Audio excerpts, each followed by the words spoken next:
kembali lagi di Karampuang Podcast. Di episode kali ini bersama saya Anita dan partner saya. Halo, saya Aul.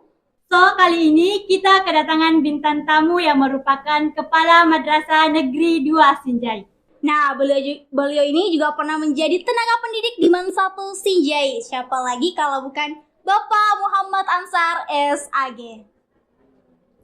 Assalamualaikum Bapak. Waalaikumsalam warahmatullahi wabarakatuh. Gimana perasaannya hari ini Bapak? Alhamdulillah sangat senang dan sangat bahagia bisa diundang oleh podcast Karampuang MAN 1 Sinjai. Alhamdulillah. Pak, jam berapa nih tadi sampai di madrasah ini?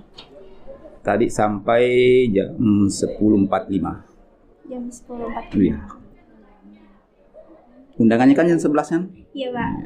Wah, ini on time banget. Harus. Terima kasih Pak atas kesempatannya. Nah Pak, kalau boleh tahu nih, sudah berapa lama sih Bapak menjabat di MTS Negeri 2 Sinjai? Kalau sebagai Kepala MTS N2 Sinjai itu sejak pelantikan tanggal 13 Agustus 2024. Berarti kurang lebih 1 bulan ya. 1 bulan lebih ya. Wah, masih baru-baru sekali ya Pak. Sangat baru. Oh ya Pak, seawal waktu bergabungnya di MTS Negeri 2 Sinjai ini, apa sih yang Bapak rasakan pada saat itu? Apa yang mungkin menantang bagi Bapak? Iya, yang menantang itu adalah otomatis karena kondisinya baru, suasananya baru, apalagi di level dari sebelumnya itu berbeda. Yang tadinya Madrasah Aliyah, nah sekarang kita di Madrasah Sanawiyah, otomatis segala sesuatunya kan baru. Ya.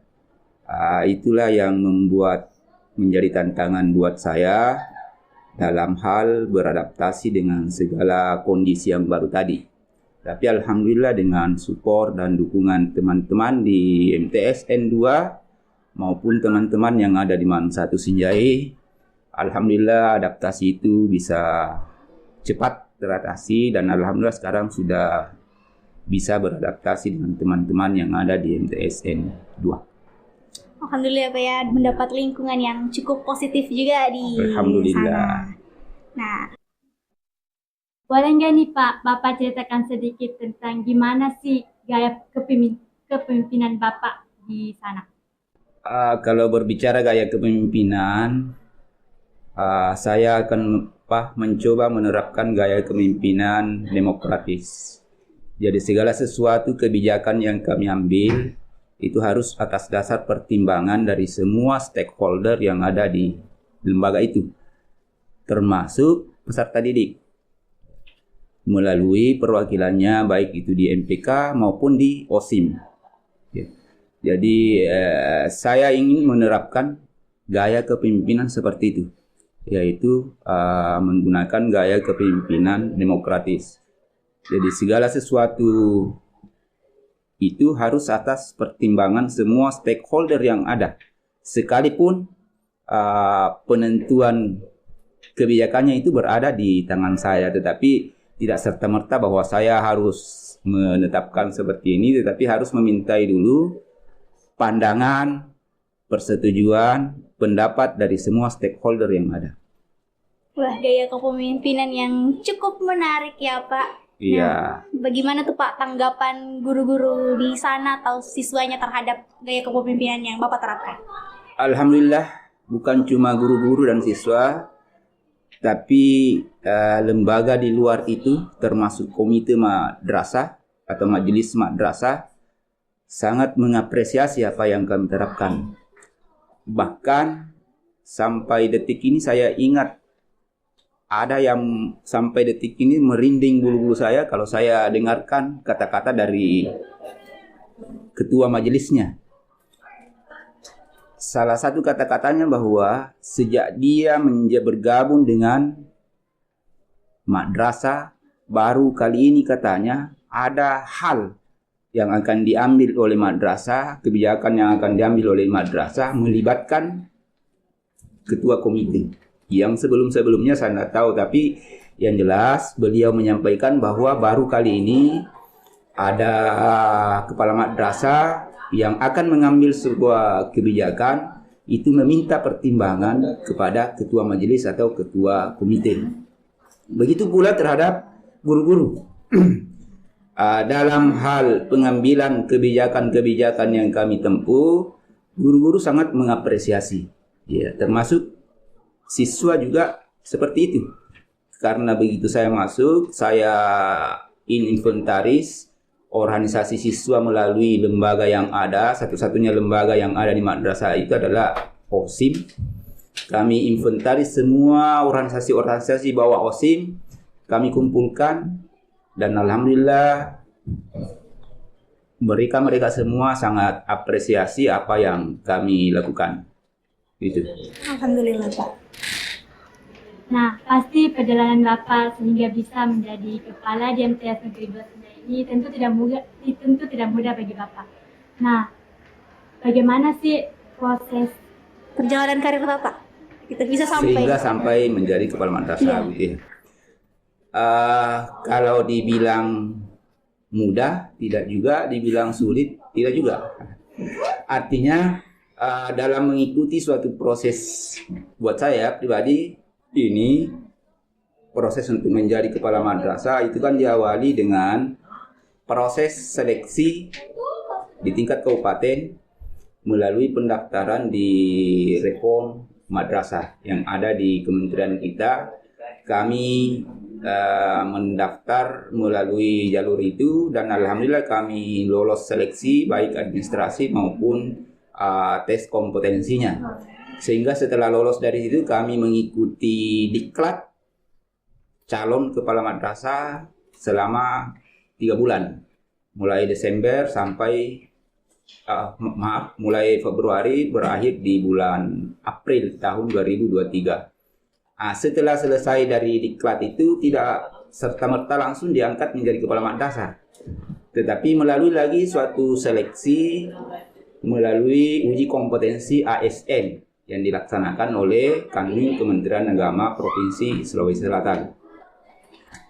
Di situ di uji kompetensi ASN kami mengikuti dan dengan beberapa calon yang lain, alhamdulillah melalui tes itu.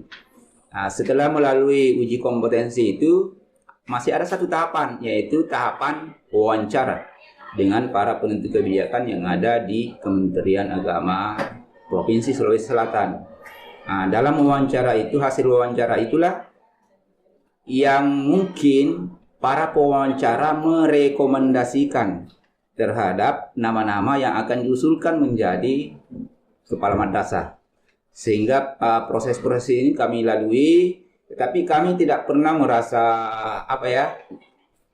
dalam mengikuti proses itu, karena dalam prinsip saya, apapun kalau Allah sudah menghendaki itu tak seorang pun yang bisa menghalangi. Yaitu prinsip dasar saya ya.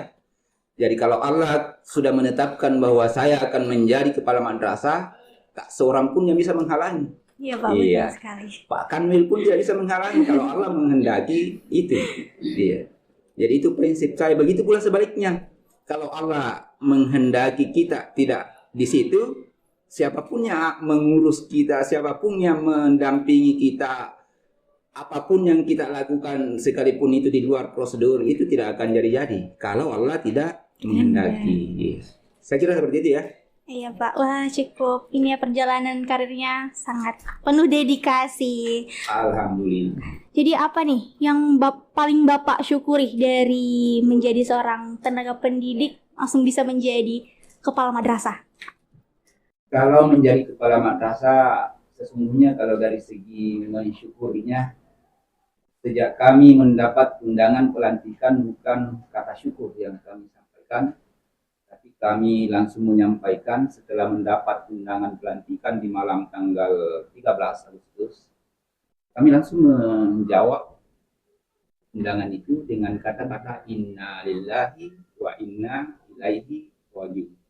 Kenapa saya menjawab seperti itu? Karena saya sangat memahami bahwa kepala madrasah ini adalah bukan sesuatu hal yang ringan buat saya.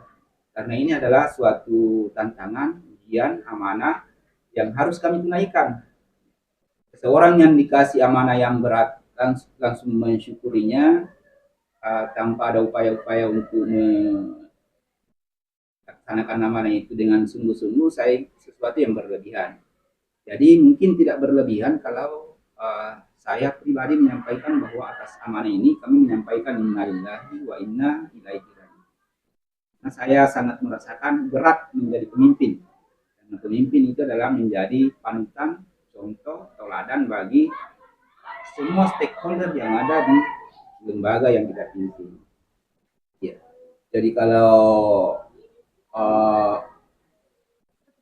ya suatu kesyukurannya ya kami bisa bersilaturahmi dengan banyak teman, karena yang tadinya kami hanya bergelut dengan teman-teman yang ada di Mangsapi yang jumlahnya kurang lebih 84 guru ditambah 18 atau 15 pegawai atau tenaga pendidikan, kami bertambah teman dengan keberadaan kami di tempat yang baru. Oh ya Pak, setahu saya nih kan Bapak dulu cukup lama mengabdi di sini. Jadi tentu tidak mudah bagi Bapak untuk meninggalkan Man 1. Sangat benar. Nah, dan sampai detik ini kalau saya masih ingat-ingat keberadaan saya di Man 1, itu masih menimbulkan rasa sedih. Iya. Dan itu adalah hal yang wajar. Karena kami di Man 1 itu sejak tahun 99. Dari tahun 99 ke 2004 itu kan kurang lebih 25 tahun ya. Kurang lebih 25 tahun, seperempat abad kita berada di suatu lembaga, terus kita meninggalkan lembaga itu pasti rasa sedih. Yeah. Tetapi karena ini adalah tugas, panggilan tugas, ya kesedihan itu kita harus ya tetap sedih tetapi kita harus menatap tugas yang dan amanah yang diberikan oleh pemerintah terhadap saya sehingga bisa menjadi pengobat dari rasa sedih itu. Kami di Man 1 itu sejak tahun 99 sampai sekarang, kalau mau menghitung-hitung, umur saya sekarang kan 52 tahun. Iya, Pak. Kami di Man 1 sudah 25 tahun. Itu artinya setengah dari umur saya berada di Man 1. Setengah hidup. Iya, setengah dari jatah hidup yang telah saya lalui itu berada di Man 1. Jadi sangat wajar kalau merasa sangat sedih meninggalkan Man 1. Iya, segitu itu ya. Sudah sangat cukup lama. Jadi pastinya ini ya Pak, masih banyak kenangannya di sini. Oh ya Pak, ada murid atau rekan kerja yang masih sampai sekarang tuh masih intens komunikasinya dengan Bapak? Kalau rekan kerja semua masih intens, ya. Dan alhamdulillah semua guru yang ada di Man 1 itu kalau saya mau disuruh tulis namanya masih bisa menulis secara lengkap. Dengan gelarnya? Dengan gelarnya. Wah. Nah, kalau dengan siswa, karena secara kebetulan kami di Man 1 itu sejak tahun 2007 sampai 2004 kemarin itu adalah ada tugas tambahan yang diberikan kepada kami selaku wakamat. Otomatis karena tugas tambahan ini yang menyebabkan sehingga kesempatan saya untuk bertatap muka secara langsung dengan para anak-anakku, siswa, itu sangat minim. Karena kita dibatasi oleh jam pelajaran yang hanya 12 jam. Sehingga komunikasi-komunikasi yang intens dengan siswa Man 1 sampai detik ini itu tetap masih ada. Yaitu kelas yang kami ajar terakhir. Di kelas 10C, 10D, 10E, bahkan masih sering curhat-curhatan. Ya, sekalipun bukan di grup ya, tapi secara pribadi. Alhamdulillah sampai sekarang masih ada yang sering curhat, masih ada yang sering bertanya. Karena pada saat proses pembelajaran dulu memang saya menegaskan bahwa saya siap menerima apapun yang Anda akan sampaikan ke saya selama 24 jam. Ini pernah diajar langsung tatap muka belum sama beliau? Belum pernah sih, padahal pengen. Kelas berapa ya? Kelas 10G. Kelas 10G. Sekarang? Iya. Dulu Pak. Kelas 10G saya ya, guru matematikanya. Bukan Pak, Ibu Hilma. Oh, Bu Hilma. Ya, apalagi saya ya. Iya. Dari awal sampai sekarang belum pernah diajari langsung. ya itulah dampaknya salah satu kurikulum kita. Kalau dulu di kelas 10 itu sudah peminatan, jadi sudah intens pertemuannya dengan guru-guru tertentu. Kalau sekarang di kelas 10 kita di Madrasah Aliyah itu kan masih umum. Nanti di kelas 11 ada yang namanya mata pelajaran pilihan, sehingga di kelas dari kelas 10 itu akan berubah kelasnya di kelas 11, sehingga itu juga yang menyebabkan sehingga di pembagian tugas guru-guru itu ada perubahan sejak berlakunya kurikulum baru kita, kurikulum merdeka kita di Mangsa 1. Yang tadinya saya mengajar di kelas 11, akhirnya saya ke kelas 10. Ya, maksud saya mengajar di kelas 10 itu adalah tujuannya adalah untuk ketemu dengan semua peserta didik yang ada. Itu tujuan utama saya dulu, sehingga saya beralih ke kelas 10. Resikonya seperti ini, Aul saya tidak ketemu karena dia sudah kelas 11, saya turun di kelas 10. Iya. Apa sih Pak kenangan yang paling berkesan bagi Bapak selama di Mangsa? Iya. Sungguh sangat banyak kenangan ya. Kalau mau diceritakan satu-satu mungkin sampai besok tidak akan habis, tidak selesai. Iya. Tetapi perlu saya sampaikan, sejak bulan Maret, saya adalah selaku pelaksana tugas kepala madrasah di Mangsa 1 Sinjai sampai Agustus. Nah, di saat itu kami mencoba berpikir, pelaksana tugas itu terbatas masa jabatannya, masa tugasnya. Setelah ada kepala madrasah definitif, otomatis pelaksana tugas sudah berakhir. Pikiran saya yang ada saat itu adalah apa yang bisa saya hadirkan di Mangsa 1 untuk bisa dikenang selamanya. Dari segi non fisik itu mungkin hanya akan dikenang oleh orang yang merasakan dampaknya secara langsung, sehingga banyak masukan baik dari teman-teman guru maupun dari pengurus OSIM di saat itu. Mungkin Anda belum ya masuk pengurus OSIM. Salah satu opsinya adalah menghadirkan ini, Karangkuang Podcast. Karena masukan dari teman-teman saya pertimbangkan, saya ingin ada sesuatu yang dikenang di Mangsa 1, bahwa berkat inisiasi dari saya selaku PLT sehingga itu ada, sehingga kami mendukung untuk ini. Kami berada di pertengahan tahun anggaran, tidak mungkin kan secara anggaran karena tidak dimasukkan di awal tahun anggaran. Tetapi setelah melihat proporsi anggaran yang ada di madrasah kita, saya melihat ada sesuatu yang bisa dimanfaatkan untuk itu. Ya, sehingga ya termasuk Pak Haji Isman yang sekarang, ya itu berkat karena usulan beliau ini, bisikan beliau, bagaimana kalau kita adakan podcast. Ya, sehingga pada saat itu sekalipun tidak ada anggarannya di POK kita, di DIPA kita, saya berusaha mencoba bagaimana caranya supaya bisa ada anggarannya. Ya, kami melakukan revisi secara sekalipun secara tidak resmi karena tidak melalui KPPN. Sehingga pada saat itu saya langsung berani mengambil suatu resiko. Ya, kenapa saya bilang resiko? Karena ini tidak ada termuat dalam POK kita. Sehingga di saat itu juga karena saya menyadari bahwa PLT itu terbatas, sekejap itu juga saya langsung tanyakan ke Pak Rahmatullah, apa-apa yang dibutuhkan kalau kita mau mendirikan podcast. Iya, beliau menyampaikan ini. Saya mengidentifikasi dan memverifikasi, ternyata bisa. Ya, di saat itu juga langsung saya eksekusi. Iya, saya berada di Makassar pada saat itu. Saya telepon di teman-teman yang di sini. Saya catat apa yang dibutuhkan. Di saat itu juga saya langsung mengeksekusi di tempat ini. Iya.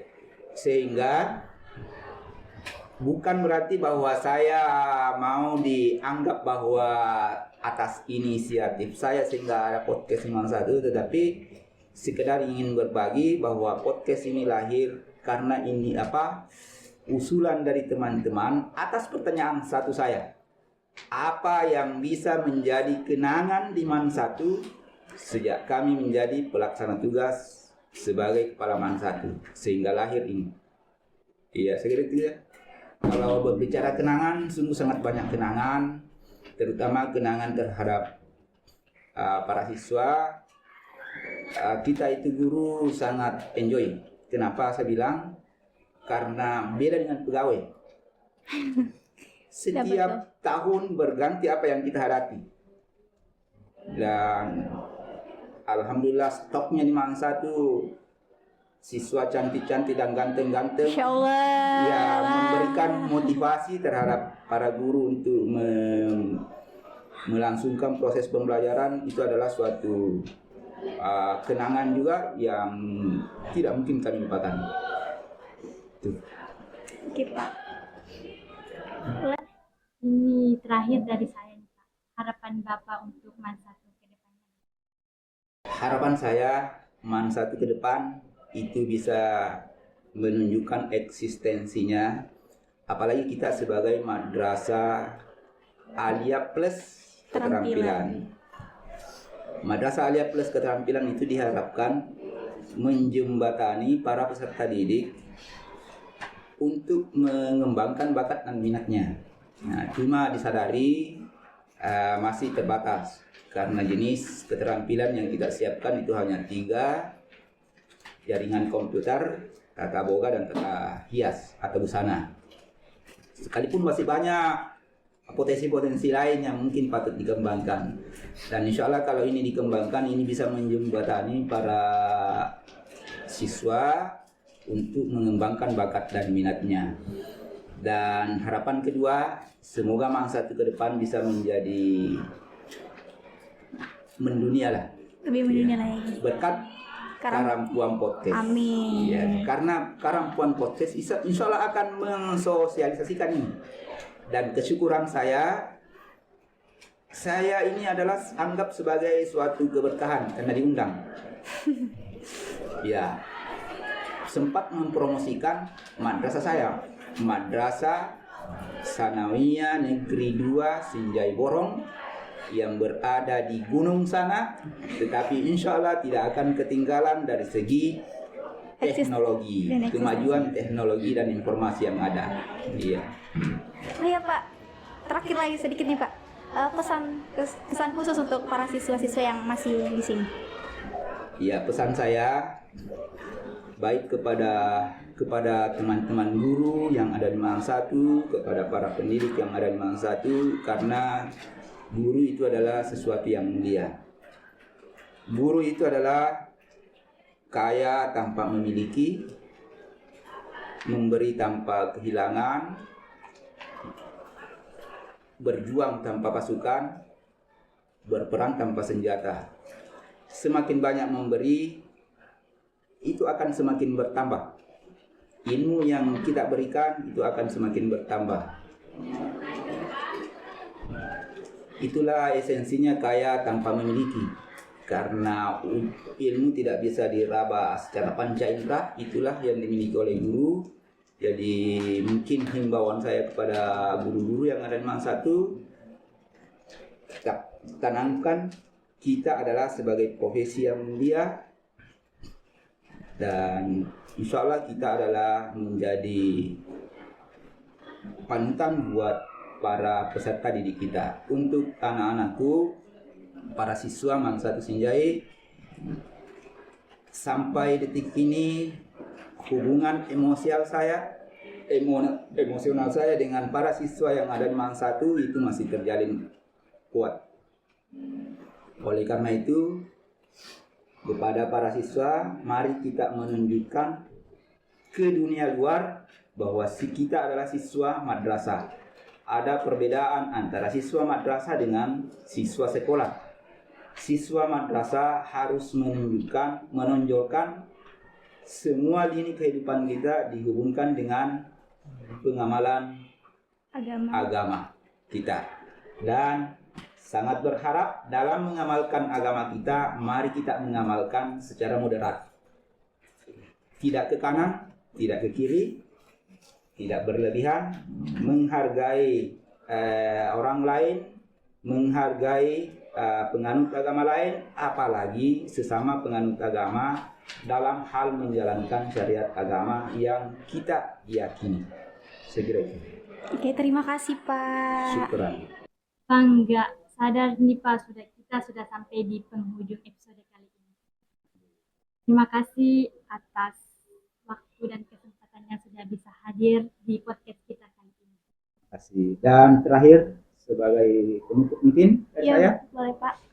Saya selaku Kepala MTS N2 Sinjai mengajak kepada para anak-anakku sekalian, para guru yang ada di Malang 1, jika ingin merasakan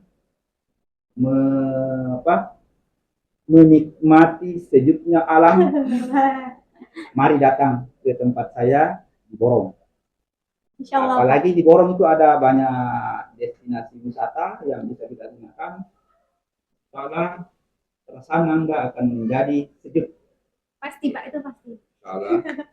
Dan bisa jadi kami akan mengundang nanti suatu saat, terutama yang ekskul pramuka atau ekskul yang lain, agar bisa menjadi role model terhadap anak-anak saya di MTS N2. Dan itu ada hubungan timbal balik. Bisa jadi yang tahun kemarin atau 2 tahun kemarin atau 3 tahun kemarin siswa madrasah, alumni madrasah Alia Negeri 2 Madrasah Sanawiyah Negeri 2 Sinjai Borong hanya 1-2 orang yang masuk di sini. Mungkin setelah keberadaan kita di sana itu akan bertambah lebih banyak. Karena kami di sana itu masih tetap mensosialisasikan apa yang ada di Malang 1 ini, terutama Karampuan Podcast ini. Terima kasih. Banyak terima kasih juga nih Pak, setelah dengar cerita Bapak, ternyata Kerampuan Podcast juga cukup eksis ternyata di sana. Insyaallah. Oke, terima kasih Pak. Terima kasih. Oke, Sobat Mansa, mungkin sampai di sini dulu episode kita kali ini. Nantikan terus episode-episode selanjutnya dengan cara terus pantengin channel kita. Oke, see you. Wassalamualaikum warahmatullahi wabarakatuh. Waalaikumsalam.